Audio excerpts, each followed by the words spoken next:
In this DVD series, I like to share with you some of the insights that I've gained in 35 years of medical practice.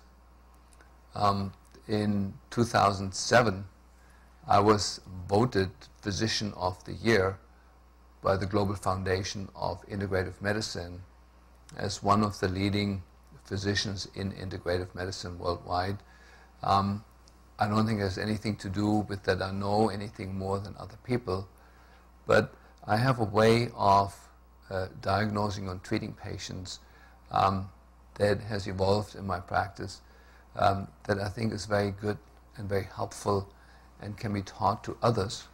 So other practitioners that come after me can stand on my shoulders and do it better than I do it. In this first DVD that you're watching here, I'd like to introduce you to a fundamental philosophical model that has evolved from me, from which I understand illness much better and also healing modalities much better than I ever did. And it is interwoven with what I call the 7 factors. Now let me start. The 7 factors are those issues that are causing chronic health problems. The first one and foundational one, I just lead you through it. The first and foundational one is toxicity and chronic infections.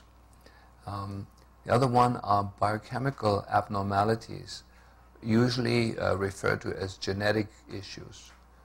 The third one is structural problems, the type of stuff that chiropractors and osteopaths deal with. The fourth one is a little bit more difficult, is what we call in Europe interference fields, that any structure in the body can become electrically active, like an additional pacemaker in the heart. When some heart cells become dysfunctional, very often scars and autonomic ganglia in the body can be arising to behave, electrically speaking, abnormally and cause trouble in the body. That's less known in the US and in Britain, more known in the Spanish-speaking countries, France and in Germany. The fifth very serious issue and growing issue is electromagnetic radiation from cell phone broadcasting, from household currents, from radio broadcasting, television broadcasting, from wireless internet, and other household items. And the sixth one is food allergies, can cause significant health problems. And the last but not least is the realm of psycho-emotional, spiritual, social problems. So I will take you now through the 5 levels of healing and will remind you of where these 7 factors can be seen. So this model of healing arises from the old yogic tradition. Patanjali, the father of modern yoga, several thousand years ago, wrote about a system of healing that he called the 5 koshas. The 5 koshas can be translated into the 5 bodies or the 5 envelopes that we have. The first body is the physical body. The second body is the energy body.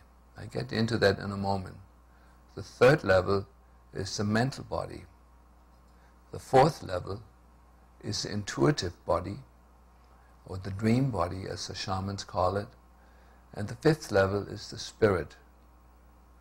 Now let me take you through these levels in a way that may be helpful in understanding what you can actually do with this system. I want to talk about ART, and I want to start in the beginning to introduce you to some of the tools that we're using, the tools of the trade.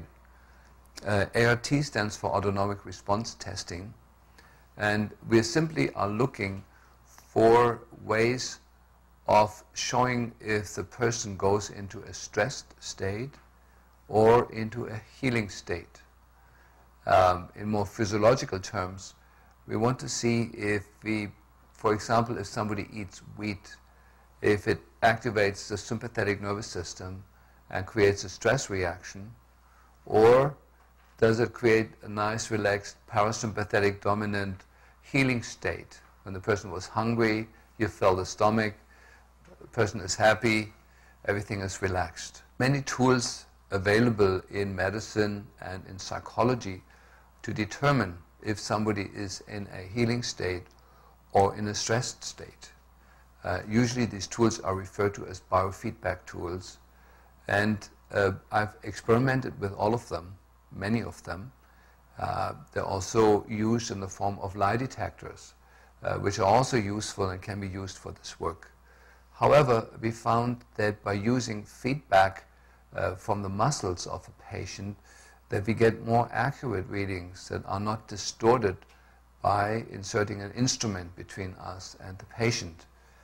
Many patients today react to anything electronic that you put on their body, and what you will then measure is their reaction to the instrument rather than the reaction to what you're trying to test in the patient.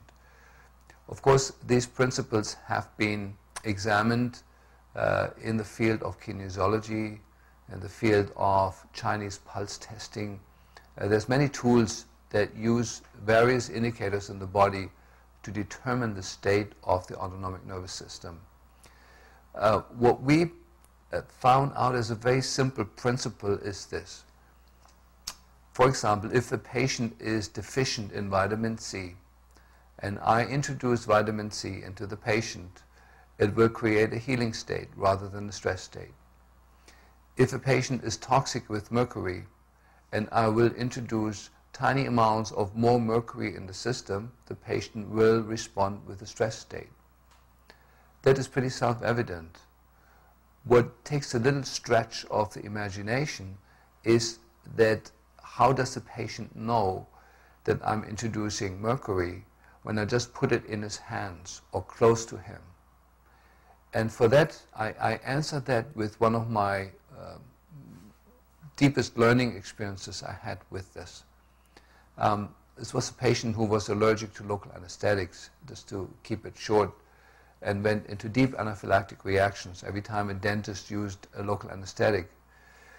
I tried to test her on local anesthetics just using muscle testing, and every time my assistant came within 6 feet or 8 feet of this patient with the little tray that she brought into my room with local anesthetics on it, the patient would have an anaphylactic reaction.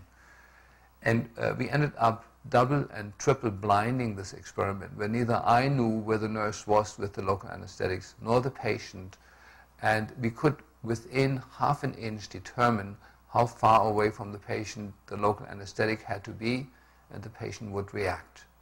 Now, I'm assuming that it was not just a gifted patient, one patient in 6 billion who had the ability to sense things in the field outside, away from their body. I do know it's a property of all higher evolved animals. It's very well studied in sharks. They can detect the victim through their autonomic nervous system up to 16 feet away. They form an inner image how the person looks like even in the most murky water. And many other animals have been shown to have this sense. It's I call it an energetic immune system that responds to the presence of a particular substance away from the body. And that is the reflex that we're using, and that's the only thing that will take a stretch of the imagination. Is it easy to prove? Absolutely. We can give somebody who's got a wheat allergy wheat to eat and record his heart rate variability. That's a quantitative assessment of the autonomic nervous system, and demonstrate the stress reaction.